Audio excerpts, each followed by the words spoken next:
to another Take 5. One of the things I've enjoyed about living in Florida is going to the beach and just being able to take in God's creation and the amazement that comes from seeing God's fingerprint on all of his creation. Whether it is an intricate shell and its design, whether it is a simple little shark's tooth. But my favorite is the sand dollar. I love finding a sand dollar.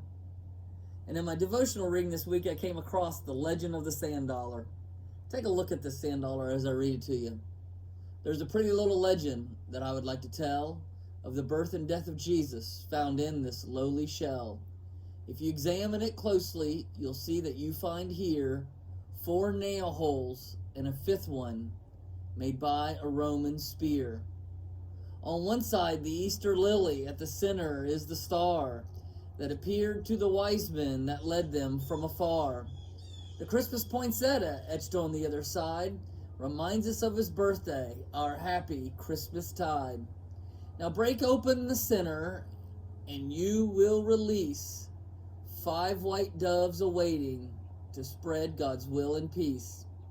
This simple little symbol Christ left for you and me to help us spread his gospel through all eternity. And so, as I think about shells, I think about the sand dollar, I just am reminded that on everything that we have around us, God has left his fingerprints. And you know what? The same thing is true for you and I. God's fingerprints are all over you and I.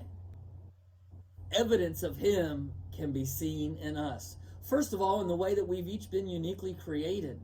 God has created every single life uniquely because that's how wonderful he is.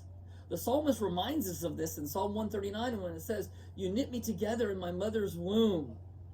I am fearfully and wonderfully made."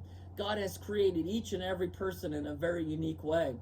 But it doesn't stop there. It's not just the physical creation, but God created us also with a spiritual aspect to us. He breathed into man the breath of life, and so you and I, we have a spiritual component to us.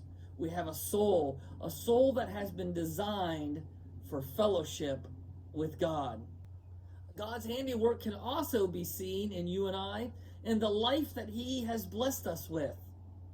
You look back on your life and you think about the life that God has brought you through. You think about the difficulties and the fact that God gave you what you needed to make it through those. Maybe they didn't turn out the way that you thought they would, but they turned out exactly the way God knew they should. Why? Because his handiwork is in our lives. And so not only through the difficulties, but you think about some of the great and wonderful experiences that you have been blessed with throughout your life. Again, evidence of God working in us. And it tells us what a wonderful and loving and magnificent creator he is. I love what Ephesians chapter 2 tells us when he says, "For we are God's handiwork, created in Christ Jesus to do good works, which God prepared in advance for us to do." You realize that God is at work in your life. He has been since day one, and it is wonderful evidence of who he is. And why did he create you physically and spiritually the way that he did? Why has he worked in your life to give you the experiences that he has given you? To show his handiwork, to be a reflection of his glory, to prepare you and I to live a life that would honor God. A life that would speak volumes to testify about who God is and how wonderful he is. She